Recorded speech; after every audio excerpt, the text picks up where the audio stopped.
bribes or other payments to provide the service or to provide it faster?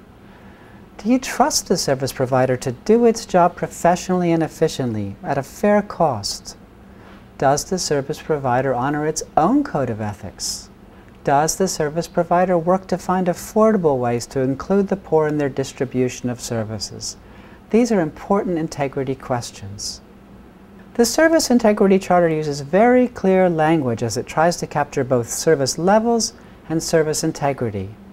It also makes it clear that there are reciprocal obligations. Citizens must pay their bills on time and respect public property, especially the service provider's infrastructure. Citizens should treat public servants with appropriate respect and cultivate a partnership between citizens and service providers.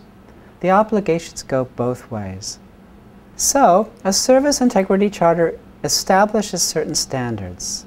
Its language describes service provision quality, quantity, time, cost, and relationships.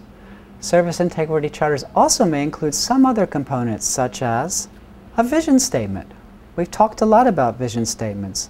Many local governments have formulated a statement that describes the desired future quality and character of the locality. Quality of life, security, environment, jobs, recreation, commercial opportunities, tourism, and quality of governance. The provision of services helps to achieve the goals of these vision statements. So, the vision statement should be prominently included in the Service Integrity Charter, at the very least by incorporating within this charter the moral values and ethical standards that are expected and aspired to by the service providers and the citizens. The Service Integrity Charter also describes services that local governments provide by themselves. These are the mandated services that specifically fall to the local government to perform. They would also stipulate the services that local government coordinates the delivery of, for instance, services provided by others, but which the local government coordinates and oversees in some capacity. Services that others provide without local government coordination are also described. These are services that the local government has no responsibility for and no direct coordinating role over them. The Service Integrity Charter will usually include contact information for key officials.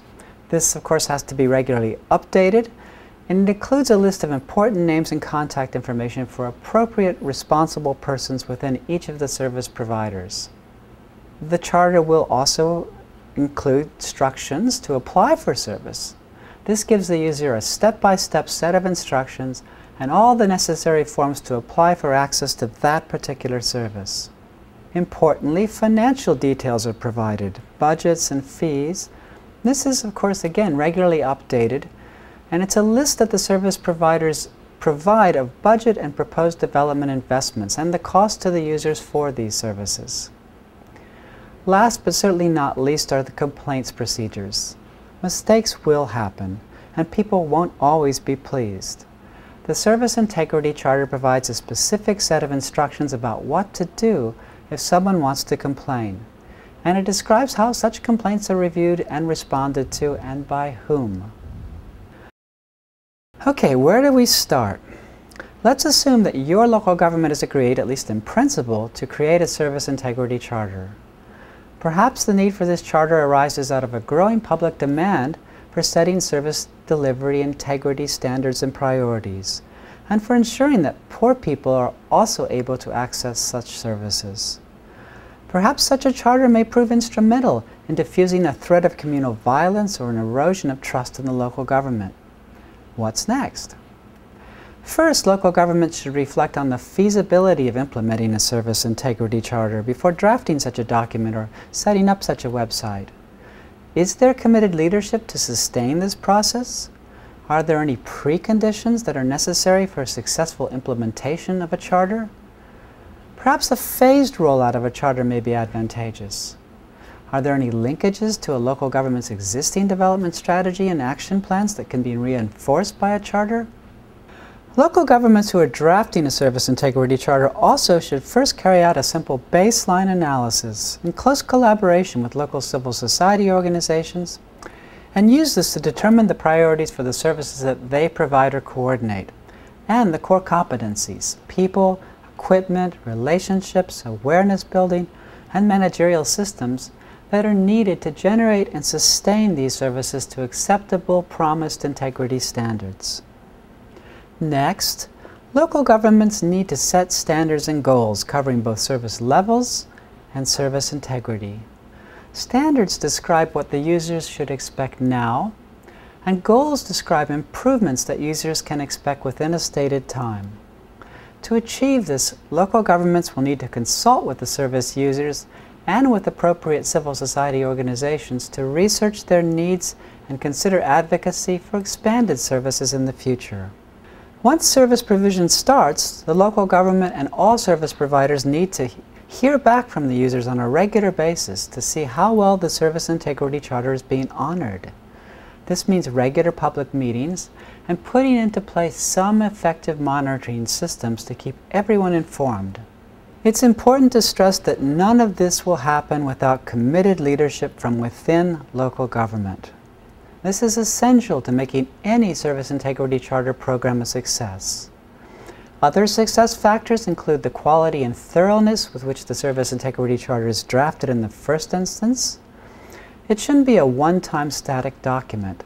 The best Service Integrity Charters describe a program of systemic integrity reforms that will be implemented by the local government and other service providers over time, all in pursuit of the vision statement's values contained in its stated goals. Success also depends on service providers themselves acting in a committed way, being responsive to their citizens and service users, and taking seriously the information that they receive from periodic monitoring.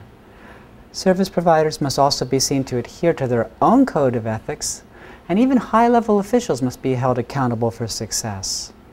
In the Pro-Poor Integrity Program, the leadership role for establishing Service Integrity Charters falls to the Joint Working Group. The JWG chooses whether to focus on mandated services only or to expand their role to embrace advocacy or regulation as well. Remember Model 1 and Model 2? The JWG will need to decide which stakeholders should be involved or excluded and why in all stages of creating and implementing the Service Integrity Charter. Similarly, the JWG will need to decide what key technical, managerial, and ethical criteria will need to be emphasized in developing the Charter.